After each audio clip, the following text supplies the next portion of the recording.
the intersection of media and technology is kind of my thing. And so storytelling is a really important part of that. After I sold my first company, I've started 4 businesses. 2 of them failed horribly. One was basically an acqui-hire, and I got kind of one win under my belt. But although I'd argue all 4 of those are wins, I just started doing different things. Real estate, making movies, like all sorts of things, and I try to now pick the people that I hang out over, what's going to make me the most money. And I really enjoy the process of making films. I do not enjoy the distribution and marketing part of that, because a lot of those folks are still kind of in the old way. They haven't gotten on board with the internet, and there's still a lot of gatekeepers, a lot of permission-based marketing. I don't love that. But anyway. But man, that's really, I was reading your kind of background and your thesis when it comes to Kager. And you mentioned a lot of those points there. Obviously, don't want to get into too much of the juicy stuff before we start. But yeah, before we actually start proper, are you happy for us to obviously kind of release both the audio and the video, and to use your likeness in any marketing materials? Yes, approved. Awesome. So LaSean, welcome to the show. It's great to have you here. I would love to hear kind of a 2 to 3 minute rundown on who you are and what your story is. Yeah, well, great to chat with both of you. Hope you are off to a great week. What I find most helpful when I hear people's stories is the arc, and I won't go through the long version, but I started off at the very early days coding as a preteen. Like, that was my thing. It was my escape from the world. It made sense. I was like, I love this. I never thought you could make money with it. I never thought it was a job. This was just my version of kind of playing video games. And I got out of high school. I went to the military. I was in the U.S. Navy and worked as an avionics tech. And each of these steps, I'll go through these quickly, have been beats that have helped me kind of acquire something critical to my talent stack. And what I really took from that experience was how to be more regimented, have discipline, and how to do systems-based work. And once I got out of the military, I did kind of a round robin of different jobs related to software. So started as a software dev, moved into UX design. After business school, I went into product management. And that really helped me understand all kind of the pieces of the craft that it takes to build great software. And I think you can apply that to making movies or building furniture. There's many times multiple disciplines that have to coalesce together to make something great. And then from there, I kind of worked in tech for a while. I did about a little over 12 years, combo of Microsoft and Amazon, and started off as an IC, moved to people manager, ended up as an exec, and eventually where I landed was, all right, I have all of these options. I have all of these relationships. I'm squandering this, even though I'm making fantastic money. I am squandering this by kind of sitting in this job. I need to buy myself more time. And so I left to invest full time. And that's what I do now. And in I think a very intentional way, even though that wasn't my initial thought, I now have time to start coding again, because you can only do so many, due diligence and deal flow calls and read so many reports and what have you. So I like to kind of still get my hands on things. And it's just a beautiful time to be someone who has, what I think is the new secret combo of success. If you can code and you're a great writer, you're kind of unstoppable with this new swath of AI tools. I know there's plenty of folks who say, go the no code route. It's not worth it to go get the energy. I believe that if you can talk to computers and you can talk to humans, there's almost infinite leverage that you can create, whether you're a business of one or you're going to go, build the next 10,000 person startup. And so I have just been tasting the buffet of life, and we can kind of dive into whatever you all and your audience wants to talk about. But the journey has been random on purpose, and I love it. That's super interesting, man. I think I can really relate to what you said about being able to code and being able to communicate, because oftentimes they don't go hand in hand. You find people very good at coding, not so good at communicating, or sometimes people very good at communicating, not so good at the technology. But one thing I picked up on, we were talking before we started recording the episode, and you mentioned that you make films, plenty of which we could see in the books we can see behind you that you use for that.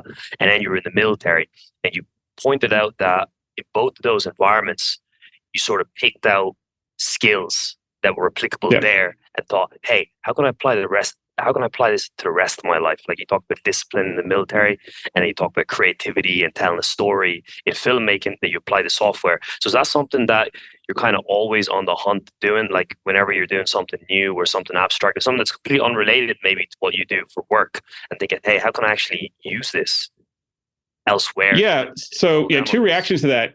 Number one, I have this concept of the talent stack, and people have similar concepts that they call different things. But, your talent stack is just what makes you unique, your experiences, your skills, but also your interests and your values. I think it's very important not to just say, oh, I know how to do X. If, maybe if you have a credentialed or some type of certified type position, a physician or something, that, you don't want someone to learn how to be your doctor off of YouTube necessarily. Although I have heard that even folks in medical school are now watching YouTube videos and learning more than some of their classes. But that is an aside. The combination of our journey is what makes us valuable. And so we should always be, I think, keeping our eyes open and observing. And I have friends who are stand-up comics. And the reason that particular job I find fascinating is they are world-class observers. And so they're moving through life, picking up things, something that's unfair, something that's unjust, something that's a common pattern that we all are going through that maybe we didn't know how to articulate. Like, they are master observers, and they use humor to go drive conversations and thought about society, and that's what makes them kind of last as a artistic form of expression, because they give us a mirror into society and ourselves. And while I'm no stand-up comic, what I've learned from them is to be an observer of the world. And so whether it's a job that you're on, there's something that you're aspiring to be, or just going to a coffee shop and just watching the people, we all love to people watch on some level, but really starting to figure out what are the pain points that I'm seeing here, and starting to build the shorthand, kind of toolkit to say, oh, there's a pain point that someone would pay for me to solve. And that's really, one of the exercises that I love to do. And when you build that as a muscle, you can't unsee opportunity all over the place. And so what I've tried to do is connect things that are many times opposed, or many times, feel like a juxtaposition almost. So systems-based and regimented thinking and creative output. Many times people don't necessarily feel those two would go together. And I just believe the more you can kind of combine those, the more unique your talent stack, if you're doing the right relationship building, meeting the right people, building the right network, the more financial opportunities. And regardless if you decide to exploit those is up to you. But what I find, kind of useful is to make sure people know, like, hey, this is what I can do. This is what I want to do. It's going to be a subset of that. And so, having the confidence to say no to things that can make you money, but you don't enjoy, I think that's also part of the journey. That's a great problem to have, right? When you got too many ways you can make money, and you need to be selective over which ones you choose. About that there, like, you see in comedy as a way to understand the world and make sense of it and see what's kind of going on, and problem solving ultimately. And you talked about building the muscle. So how does one actually go about doing that? Let's say you're, ranked novice coming into the startup world, or first time founder, or maybe you had a failed startup and you're trying to go again and identify problems. Because some people seem to just have a knack of it. They just go out there. Let's role play a little bit. I mean, let's pick a real startup idea or a person. We can have a persona or maybe something that you all have tried. Like let's dive in and use an example. All right. I think maybe about, James, was it a year ago? You and I were very interested in the remote working space and people being empowered working from home and working on their own time. And we were trying to identify problems in that environment. Yeah, that's a great one. So I like to look at this from two edges of the pole. The first is going to be your strategic lever. So, from a strategy standpoint, how are you thinking? And then tactically, what do you need to actually go do, right? And I'll start with the tactical piece because this is the most obvious. And for whatever reason, people just don't do it. It is, you have to optimize for intensity and execution velocity. Like, you just have to move fast. And the person who is not as smart as you, but has more courage and more momentum, they just will move more quickly. They are almost always going to win. There are always these edge cases we can point to that says, like, oh, this person made the perfect plan. They met the perfect people and then it worked. But that's like a silly mathematical path to follow, right? It's like the perfectly threaded path is like a silly thing. Like, what about the people who were successful and whatever their your definition of success might be in the middle of the histogram. And that to me is where people should focus. And that really just comes down to execution speed. And so if you have an idea, it's like, don't go writing a 30-page product requirements document and, do a TAM analysis and no, go throw up a landing page, go start talking to some customers, put up a price and see how many people will click that button. Make sure you have some analytics. And if there's nothing behind that button, it's all good. Because once you find a problem that someone is willing to solve, if you can't solve it and you've priced accordingly, you can go pull in experts who know way more than you to help you solve that problem. And so this idea that you have to kind of get it all right to go test the demand, I think is silly. And so, moving quickly is, I think, the number one tactic for success as a startup. But moving to the strategy side and using this example, for remote work, one of the things that I've been a victim of, and I suffer extremely from shiny object syndrome. Like there'll be a new trend. I'm like, yo, I'm gonna make an app for that. I'm gonna go do this other thing. All three of us suffer from that, man. To a certain degree, man, I can relate heavily to that. Yeah, I think it's sometimes it's almost like it's a bit of a double-edged sword, because you're saying, on the one hand, I completely agree with you in terms of looking at the world through a lens of, okay, what are all the problems here? Where can I add value? But then the downside of that is that you end up with almost too much on your plate, and there's so many things that almost feel deserving of your time.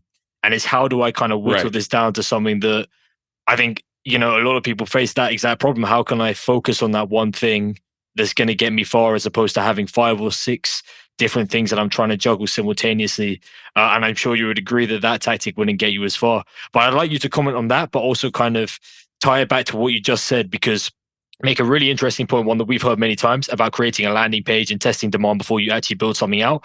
Do you kind of buy into this whole find an area where there may be a problem and test kind of, 5, 10 different ideas? Is something that I've seen other people have success with. They're like, oh, I failed 10, 20 times before landing on the thing that I wanted. Do you buy into that, or do you really believe in kind of digging deep into potential customers, identifying the problem and building something out to see if it's then worthy, or to have these kind of multiple projects on the go and then seeing which one sticks? So number one, it really depends on the problem space and what you're trying to get out of it, obviously. So that's an obvious asterisk, but a caveat worth calling out. I see it loosely as 3 paths. And, I'd be easily convinced if someone says there's a 4th or 5th. So I'm not saying this is in stone. But path number 1 is you go the traditional route. You're going to raise capital to kind of go validate a piece of technology or some product. You're going to go then take it to market. You're going to go sell this. Like, you're just going to go through this whole process. And if you're making like a pharmaceutical, product, or, some big heavy machinery, what have you, path number 1 is what you should do. And it sounds obvious, but people kind of discount, like, that's not a thing anymore. Like, that is absolutely a path. Path number 2 is the inverse of that. And that is, you're going to find your people. That's the way I like to describe it. I don't like your target market or your audience segmentation. Like, go find the people that you deeply care about. And, whether you want to call that your tribe or what have you, I just call it your people. And then go figure out where they hang out and start finding ways to add value, right? This is kind of the tried and true organic marketing playbook. And then over time, you try to get them to opt into some direct communication path. Email is usually going to be the best. And then you're going to take that and continue to give them free value. And at some point, you give them an offer. And then you use social proof and early adopters to show others that this is working. And then you have a loop. So this is path number 2. You're taking the old path and you're inverting it. You're finding your customer. But on path number 2, you're not figuring out what you're building until after you have spent time with this audience. So you're actually identifying your product and building last, where the first path, you're doing that inverted. And then path number 3 is what we were just kind of hitting on, where it's like, you just go and test the market. It's a quantity over quality piece. And the goal is just to figure out what resonates, and you can move really fast. But I think path number 3 is it's almost like it's the starter kit for entrepreneurs. And what I like to tell folks that I coach, I do a fair amount of free coaching, and I actually sidebar use coaching not as a revenue stream. I use it as a user research path. And so I'm kind of reverse mentoring kind of the Jack Welch GE model, where I'm coaching folks, but I'm also learning and listening what problems are. And I'm like, oh, that's a company. Oh, that's a product. That, like, my brain is always kind of using those conversations. And so, I think it's a good exchange when I do that. But when I'm coaching folks, I'll many times hear people kind of complain about the challenge of kind of go to market and how they connect to their audience and what will actually resonate. And I'm like, none of that matters. In the early days, what I believe most folks should start with is first figure out your path to financial independence. And I think it's kind of silly. And again, you talk to many folks on your podcast, but I don't think most entrepreneurs should start with path 1. I believe most entrepreneurs should start with path 3. Go get that first bag.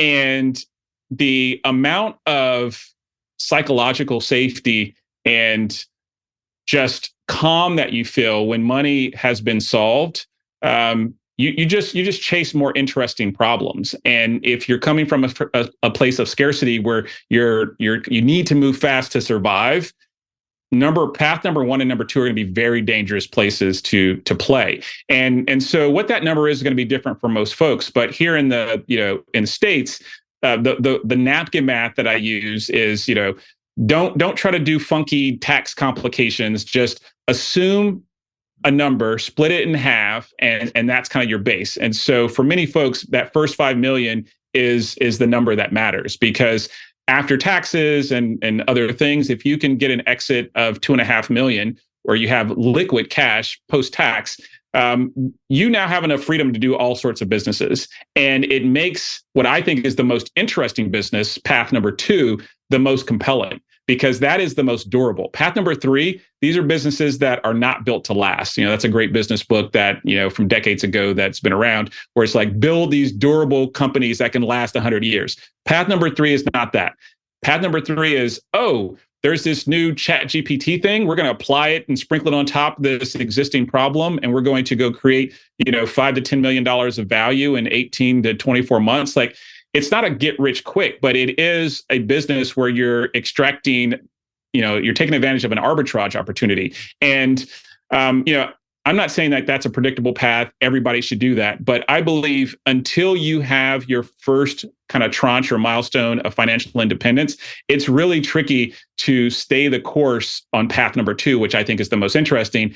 And if neither of those makes sense to someone and they still want to be an entrepreneur, the traditional path number 1 is still there. It just requires a lot of permission. You're constantly raising money. You have many kind of parents in the room, whether it's your LPs, your board of directors, your customers. It's just a different way to work that I don't personally like, but it's a path for many. Right. So the path that you take, that's a really interesting sort of framework, thinking about how you just described it, right? But the path that you take, you're saying, is really, you think, should be dictated by what stage of the process you are in being an entrepreneur. So if you're a first-time entrepreneur, as you said, chase the bag, get that first bag, lock yourself in, get set for life, and then you have the freedom to experiment, take risks. But here's the dilemma. So what if you've got an entrepreneur who is, they've got an idea that's traditionally path number 2, and it's a flashy idea. They're very passionate about it. They love the target market. They're like, I would dedicate 30 years of my life to doing this thing and solving this problem. But they've got a much more secure, less risky path in path number 3 with another business. It's not going to be as lucrative. It's not going to be as exciting for them on a personal level. But they're like, I think if I do this, I'll probably guaranteed in 5 years to be a lot more have more financial income than path number 2 at this point. Yeah, it's a fantastic point. So I'm the wrong person to speak to on chasing something that you're not interested in. I just think it's a dangerous place to be. There's this, it's an older book now from Seth Godin called The Dip. And it just, the summary of the book is, at some point, no matter what we do, there's going to be a sucky part of the work. And if you're doing work you truly enjoy with people that you like to be around, it's going to give you the motivation to push through the dip. And I'm not saying you can't do, I've seen many of opportunities where folks have done path number 3 with something they don't really care about. I think you should care about any path that you take, and it just makes the time and the work more enjoyable. And so I don't really have a point of view there, but to answer your question from my purview, I truly believe, kind of the influencer and creator space has kind of carved the way for personalities to become brands. And if you can put in the long work to build audience, you are going to have the most durability. And by durability, I mean, you have halo products. You can just keep selling new things, right? Like maybe you start with an information product, but then you move to something physical, or you build a piece of software. Like that's very easy if you have a true audience. Now, the question is, okay, how does somebody go do that if they don't have money? I like to look at it very simply. You have to have time or money. So if you say, I don't have any money, but I have time. Okay, well, you go get you a day job, you work that job, and you go spend 12 to 18 months building that relationship. And that can unlock path number 2. Now, someone says, well, I got kids, I have, this other responsibility I have, my job doesn't give me any free time. Like you basically say you have no money and you have no time. I'm not sure what the path is there. And that's kind of unfortunate, because I think things like a puzzle, and I'm like, there has to be a way here. But if you kind of parked yourself in a path where you have no time and you have no money, I think that's why you see so many predatory kind of influencers and other folks who are like, get rich in 7 days with my system. I'm gonna teach you how to turn, $10,000 to $1 million with my day trading system. Like all of these silly things are preying on people who have no time and limited money. And I think you got to have one of those to create leverage. This is why I'm so bullish with AI tools. It's going to allow us to give ourselves more time by outsourcing, kind of more process-oriented tasks to the computer.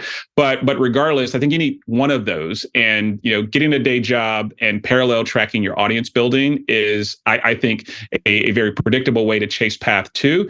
And if you see something that is opportunistic in path 3 and you don't love it, I would argue you still shouldn't do it, because there are going to be a bunch of micro decisions you'll need to make that successful, and it'll go over your head. You won't get it because you won't have spent the time, following this YouTuber, or reading this tweet, or reading this article. Like you're not going to be in the zeitgeist of that world, and so you're going to think you're swooping in, and you're going to miss something obvious, and so that just adds a lot of risk to that path. And so personally, I wouldn't take that.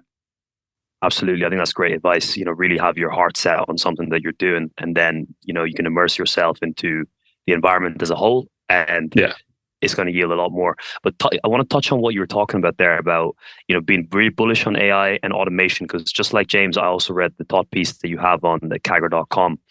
And I wanted to ask you a question, actually, because at the very end of it says, you want to spend your time, I'm paraphrasing slightly, but investing in companies that empower the subset of individuals with the drive to keep themselves uncomfortable to reach their potential. How do you define that? How do you define the subset of individuals with the drive? And what is keeping yourself uncomfortable in this context? So one of the things I was talking about earlier is kind of gamifying some of these things. And I've gamified a lot of my life. I have friends who they think I'm crazy for working what they would call this hard at this, stage in my life. And they're like, this is kind of silly, dude. Like, why aren't you taking more vacations and kicking it? And it's like, I've tuned and this may be silly, I'm not saying this is what other folks should aspire to, but just sharing a little bit about my motivation. The dopamine hit and the high that I get from working the way I do is so high that it seems silly to go sit in some hotel lobby and just, sip a beverage. Now, I'm not saying there's no downtime, there's not opportunity for that, but I think folks who have really, truly experienced that high, it sounds almost insulting to think that you would want to stop that, because it feels so rewarding. And for people who are doing work they don't like, or they haven't really found their way to stay in constant flow from their work, they will hear the way my schedule looks and think oh my goodness, I would be so stressed out, or I couldn't do other things. And the beauty of our lives is we get to design it the way we want. But I really I struggle to say oh, why would I stop doing this? Because it feels so great. And so that's thing number one, is just really getting your head wrapped around what's in it for you? What are you chasing? But back to the point, when I look at let's say there is a deal that I'm evaluating. When I first started doing this, and I was an angel investor for quite a while, and so that helped me kind of looked at the fundamentals of a deal, and talk to enough founders to understand like who has it. And I can't say that I can rattle off like the 5 attributes to go assess, but I can, and typically in 5 minutes, I can assess like, does this person have the drive, and are they going to push themselves, right? To the point where even when this gets horrible, they're going to find a way to win because they're gamifying it. They're not like, I need to do this for the prestige. I need to do this for the status. I need to do like, no, they're like, I'm going to do this because I'm getting something out of solving this problem, and I have a clear destination. And so that's the very loose answer. I think the more specific piece that I could share is I talk to people and say, all right, tell me how you manage your calendar. Tell me how you prioritize. And I don't really care what their framework is, but if they don't tell me they tried 7 different things and now they found the system that works for them, they probably don't have the right level of intensity.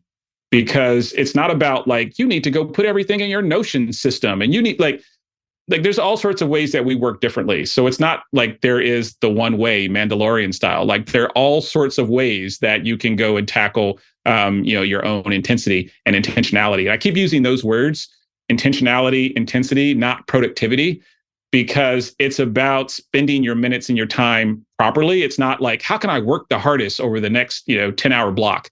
And so when I meet people who have not tried to interrogate themselves to go figure out how they're going to, build their own intensity, typically it means that person's not going to make it. And you hear it, in fear and anxiety and other things where there's, trepidation from folks where, I have this business, I'm at $10,000 MRR, and I'm trying to figure out. Usually they're holding themselves back, not their customers. And it doesn't mean that those are folks who don't deserve to win. It's just, I typically won't invest in those types of entrepreneurs because it's very challenging for them to kind of get that unblock until they tackle their mindset issues. It's a bit of a Pareto rule, isn't it? I mean, in terms of working hard versus working with intention. When it comes to, you can grind your ass off all day and accomplish next to nothing. But I think we've all had that kind of experience where you kind of sit down the whole day and nothing much happens, and you have a little bout of inspiration, and you're incredibly intentional and productive in a short space of time, and you can accomplish so much. So actually making sure you're in the right mindset. But I want to tie back some of what you said, and you've dropped some really valuable insights, but particularly tie it back to the shiny object syndrome you're referring to, in terms of, is it simply, you have to try lots and lots of things, kind of reading between the lines of what you said, such that you land on the thing that you're happy to dedicate years of your life to?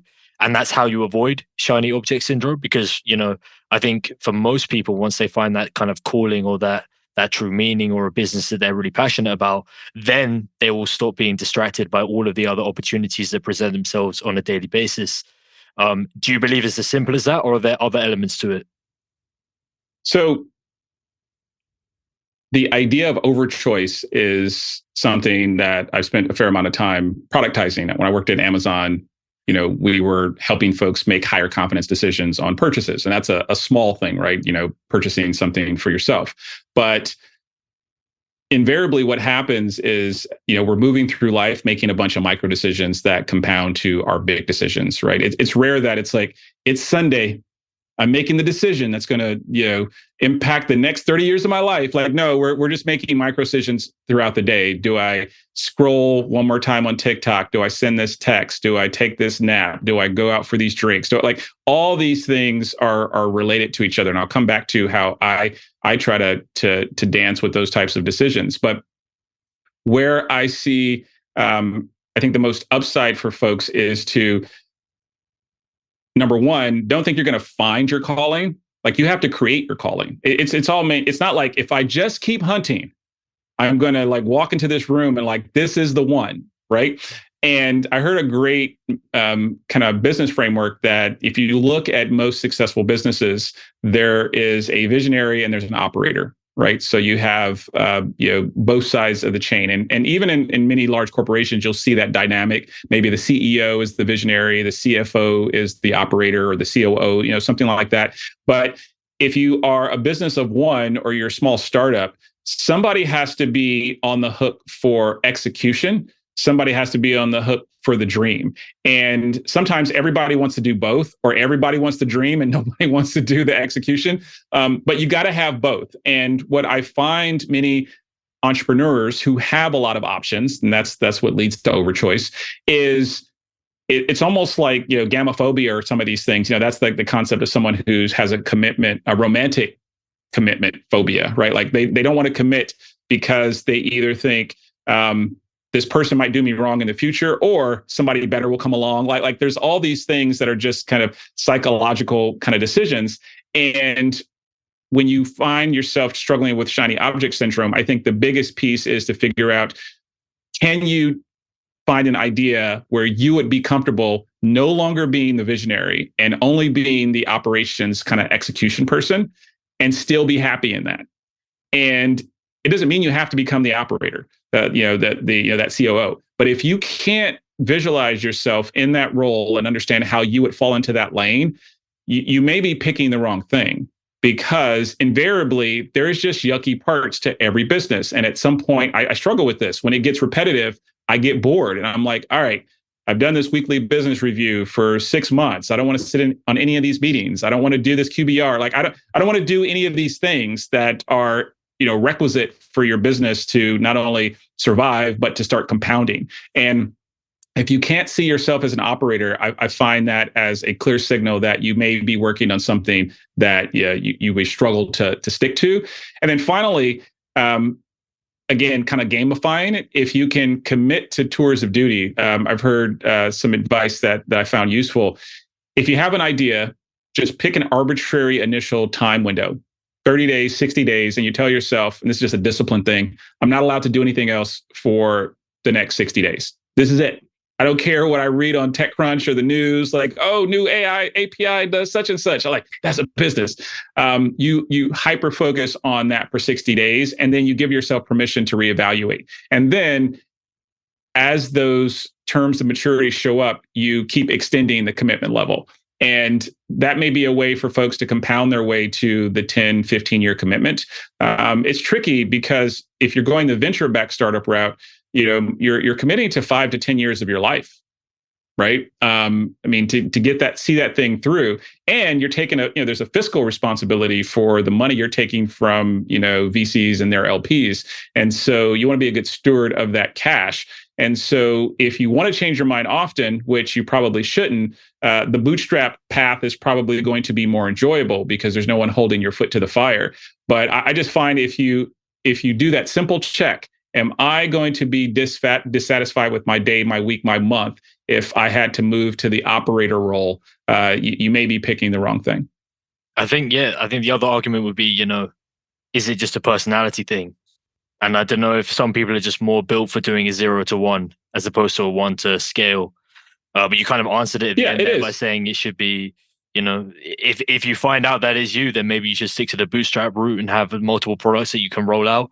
Would that be your advice there? Because obviously, the kind of person who just enjoys flipping company after company and not staying in it for the long run and being an operator is not probably going to be great at kind of getting venture funding and staying in the business for 7 to 10 years. Yeah. So I have yet to see someone who is consistently doing path number 3. I just haven't seen it. I've seen folks who they've done it 2 times or 3 times or what have you, right? Or they've done it for 3 years or 5 years. But if you look at the course of your career, let's say somebody is graduating, college or university, they're very early, they're 21, 22, somewhere in there, and they're going to go work for the next 40 years. The idea of all right, what do you do those first 3 to 5 years is where a lot of the internet conversation happens. And people don't really talk about, all right, what are you going to do the other 35 years? Right. And I just have yet to find someone who is doing path number 3 for 40 years. You just don't see it. They either go back to, getting a day job and, working someplace, or, maybe academia or what have you, or they pick path, one or two that we talked about earlier. And so I really think that's requisite. I do agree there's probably some propensity for folks to have kind of their personality lead these. I do not think that takes you off the board for different pieces. Like, even when I worked in corporate America, I worked in largely 0 to 1 teams, right? Like that's what I was known for. I mean, even now when people reach out and say, "Hey, I'd love you to take this executive position for so and so," I'm not the person they call to say, like, "Hey, this business is, it's fantastic, it's in great shape, and we just need someone to be a good steward of this." They call me because they're like, "Hey, we think there's a new space here. We need to hire a team, figure out an ops model. We need to, have kind of a North Star. We need all the pieces when you start from scratch. Are you interested?" Because that's kind of the personal brand. So my point there is, even if that is your personality, there are different places you can go exploit your talent stack. But the finer point I would put on all of this is, I think we all need to have a North Star, kind of a personal charter. And that's what I was talking about earlier on.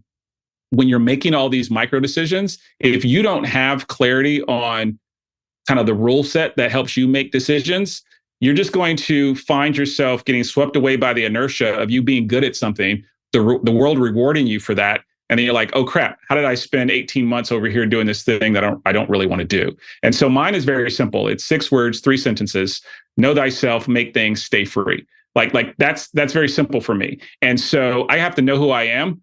I know I'm a person who is 0 to 1 excited. And so if you bring me some amazing opportunity to others, that is like, "I need you to run a steady state business." As they say, there are some people who climb mountains, protect mountains, and then there are other people who go find new mountains. I'm number 3. I'm finding new mountains. And so I know that's my personality. I have to know myself and say no to things that aren't going to accrue positively. Next is, I have to be making things. I have plenty of friends who have made a ton of money, and they don't know how to code. They don't know how to create content. They're like, "I know spreadsheets and I know how to do meetings," and they're rich. And so, like, there's nothing wrong with that path, but I know myself. And for me, I got to make things. And then finally is, I have to stay free. I don't want somebody else to be in control of my calendar, when I can get on an airplane, like none of that. And for other folks, that's not a big sacrifice. And so they're like, "Why would I prioritize that?" And so that razor is how I cut through decision noise on a daily basis. And it helps me compound to, something that stays truer to myself more often.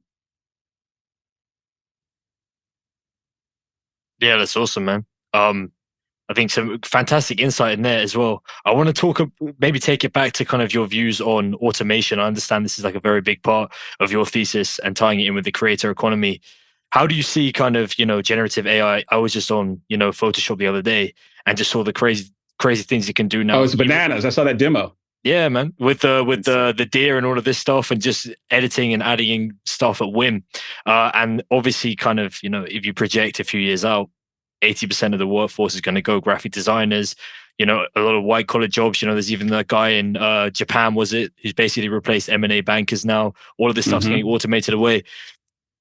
In such a fast changing landscape, where do you even begin to start if you want to kind of, as you said, kind of test the waters in AI, work in automation? If you're a founder and your way around coding, where do you begin to start in a landscape that's literally changing day by day? Yeah, I'll hit some kind of fire round points, and feel free to poke at something if you want to go deeper. But first off, when I say code, I'm largely talking about back end. Most of the folks who are going through boot camps or learning to code online are doing some type of full stack, front end heavy type thing, where they're learning JavaScript to build some React web site, or they're building, like a mobile app or something like that, where the interface and a large of the time of their coding is building the human-centered interface, like the thing that the human interacts with. And while there are plenty of opportunities to go and do that, I don't think that's where the biggest lever is. If you really have a good handle on back-end programming, and language doesn't matter. I'm primarily a Python and Go person, and if you like, the reason that's valuable is because now you're writing to talk to the computer. You're not writing to talk to the human, and that, it's like being bilingual, right? Like once you have a multilingual approach to talking to different entities, that's the unlock. So that's one thing that I think is very important when we say, learning how to code. I'm referring more to the back end part of that because that's where a lot of these automations can unlock. Number two, when I look at why now, like why is this valuable?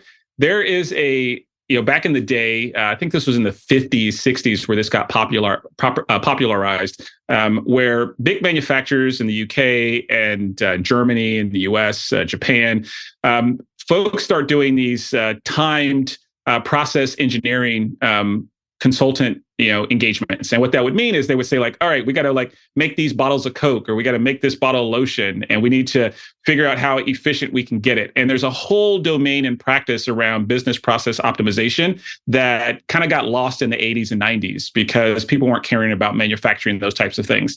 And what I find, really exciting about automation is a lot of those old dusty principles are still very durable and applicable. Like, they were great.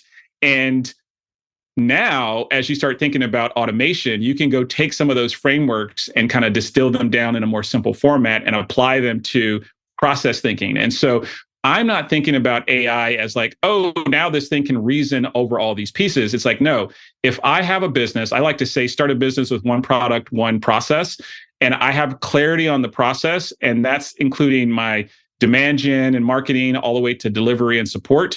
Then you're just going to find all these places where you're going to like, oh, that's repeatable, that's rules-based, that has finite amount of outcomes, that has low-risk decision-making, like all these little levers. And then you go and say, I'm going to automate just that piece. And so the real value, I think, is being able to be a systems thinker, to think in processes or workflows. And then what you're doing is not saying like the computer's going to go solve this for me. The computer, like if someone says, I want to go start a clothing line, you're not going to go to Adobe Creative Cloud and say, make me a clothing line.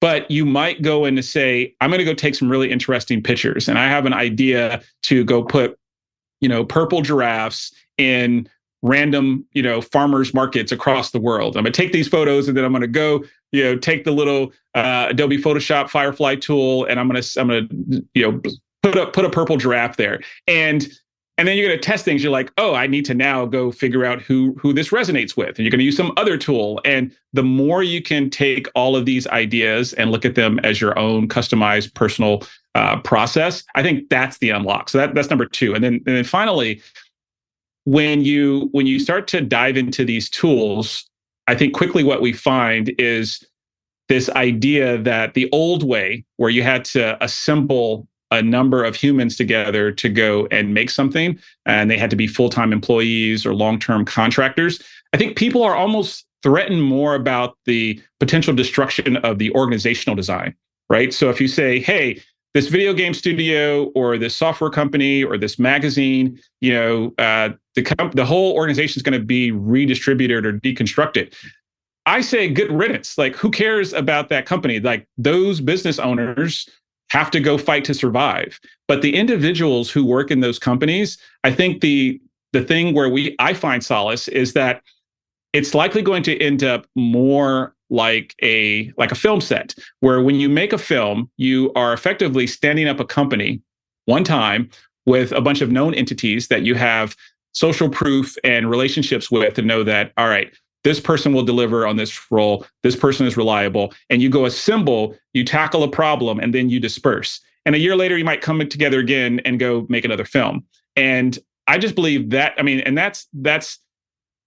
that market works as a nature of market forces, right? Like they didn't stumble on that and say like, oh, we should just do this and stick to it. They tried the other way, right? In the 20s and 30s, they tried to go fully vertical integrated, where all the actors were employees and everybody just worked like these places for a job. And what it turned out was performance and other levers wouldn't make folks great permanent long-term employees. And so they say, we're just going to assemble the talent on a project-based basis.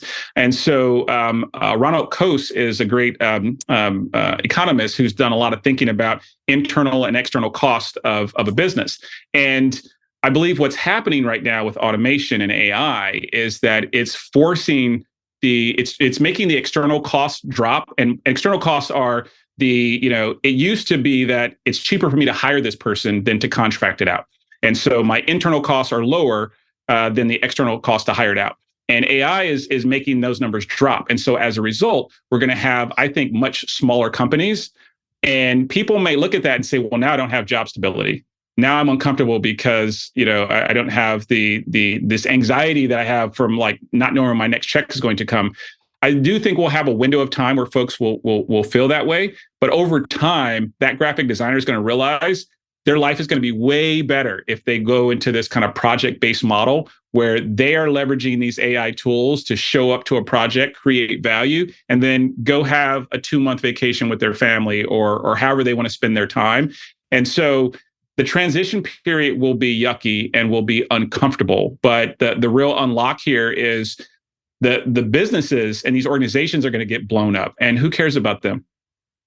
Mm-hmm. The people will be just fine. It's really interesting. It's like you're basically talking about it's going to change the world of work in a big way. Yep. That's fascinating. But I had a question. If we go back to the first, I think it was the first point you made about the importance of being able to code.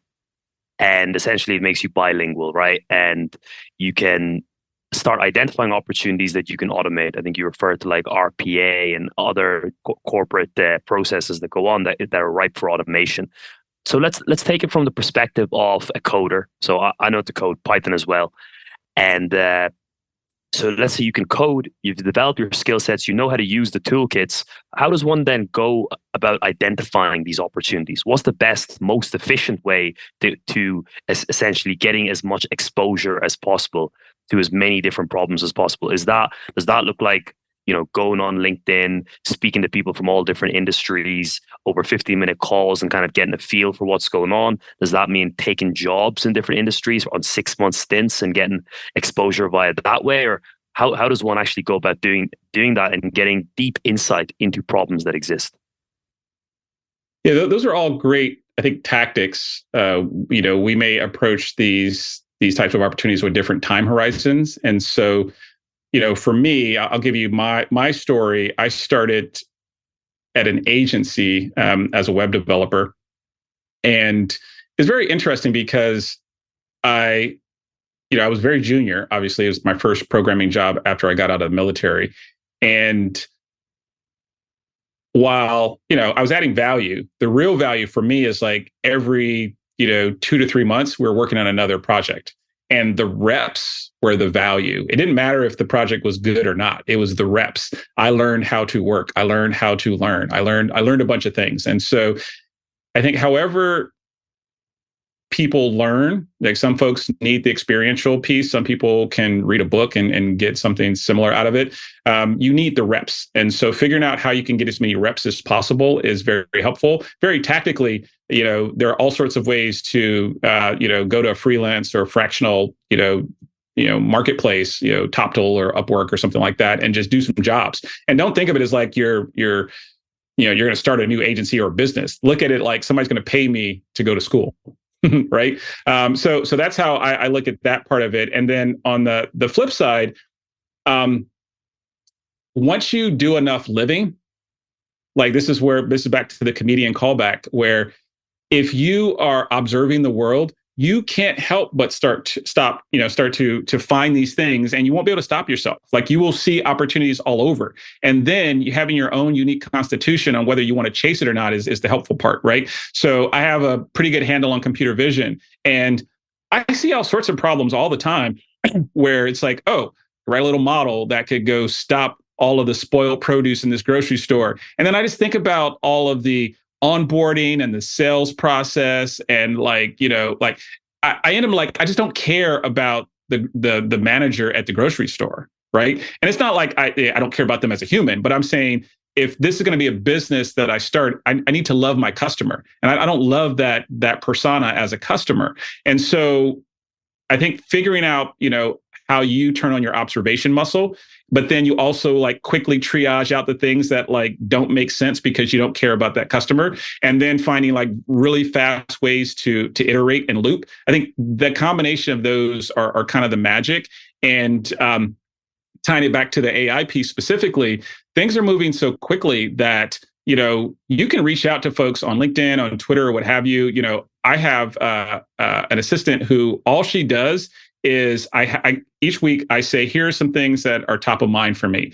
And she goes and finds founders who are launching new products through that lens.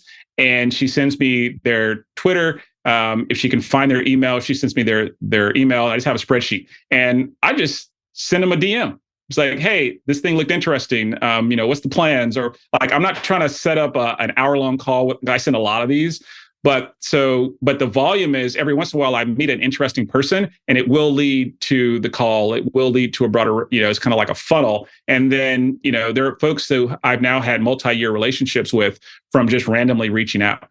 And I just find that is the place you're going to hunt and find. And if you don't have, assistant, it's not super time consuming. You just have to block out some pieces. And then, finally there, whether it's, there's kind of three types of writing here, right? We're talking about coding as writing to the computer, digital writing, as a marketing tool, and then business writing with clarity, where you don't, use the same fluffy language you might use to drive engagement in marketing in your business writing to yourself or to your team. One of the great things we had at Amazon was clarity on how to write. I'll send you all a link after this. There's a great Twitter post, so I can't necessarily share what I learned, but someone else has like shared their lessons, and they've kind of compiled it into this Twitter thread that's like, don't use fluffy adjectives. You need to be data first. Don't bury the lead where you're giving all of the context and then the decision. You put the decision up front, and it's a very different way than you would write for marketing. And I think if you can figure out how to be a great business writer, a great digital writer, and a great programmer, and again, I'm not saying everybody should code. I'm saying if you have these three levers, you're virtually unstoppable. And if you're like, well, I only want one of those, I think you have to have one of those three to be successful in today's world. I don't think there's a world where you say, I don't want to do any of those. Otherwise, you're going to be doing some, physical labor intensive type role that doesn't give you a ton of leverage. No, that's fantastic. And I want to tie it back to something I saw you commented on recently in terms of Y Combinator being deemed as almost, more effective than going to a lot of these American colleges. I think Bar Stanford was the outcome of a survey that was done. How do you feel then, okay, if you put yourself in the shoes of, even a 16 to 18-year-old who's just coming out of high school, what path should they go down? Should they choose to go to college, or should they, if I'm reading in between the lines of what you're talking about here, continue to self-educate and to observe the world and to kind of train this muscle by themselves and to get out there and get experience and failures under their belt as quickly as possible? Yeah, we need social proof, right? So that's the punchline. Without social proof, none of this matters. And that's kind of the sequence. I have this thing called a life map that I've created to help myself think about the order of operations for all these things we're talking about today. And the first piece is to make yourself valuable, build that talent stack, right? So I think we all inherently know how to do that. But you then have to go market your talent stack, right? And the way you market your talent stack is through social proof. Now, you can gain that social proof by going to a institution, and when they vouch for you effectively, other people will say, oh, you went to Harvard or Oxford or MIT, so this person must be able to do this thing because you're leveraging their, their built-in trust. And so that is a path. Another path is, just, especially if you're doing work that public portfolios can go demonstrate. If you're an artist or if you write code or you're a writer, you just start publishing often, and people say, "Oh, this person can do this because I've seen the work." Another way is getting great recommendations from previous coworkers or folks who are your managers, people who are your former mentors, where they will sponsor you. They'll go open doors, and so these are all ways, I believe, to go handle it. So if you look at those as options, and then getting back to your question on like, all right, should I go spend, I saw some number that was pretty crazy. I forget what school it was, but base tuition is now $360,000 US per, for a 4-year degree. And I was like, that is a crazy number, right? And so anyone who is looking at college as a place to maximize their income and they're picking the appropriate major, I think that is pretty easy arithmetic to do nowadays. And if you do that math and it makes sense to you, you should go for it. However, if you're not quite sure what to do with life and you are looking for a way to figure out who you are, to try to learn the social skills. It's not just about like, how do I show up in class? It's like some people are having their first serious relationship for the first time. They're meeting lifelong friends. They're traveling, like they're doing all these things. I look at that as like cable or other types of products that are going through unbundling. You don't have to go to the university and pay for all of those things in the same place.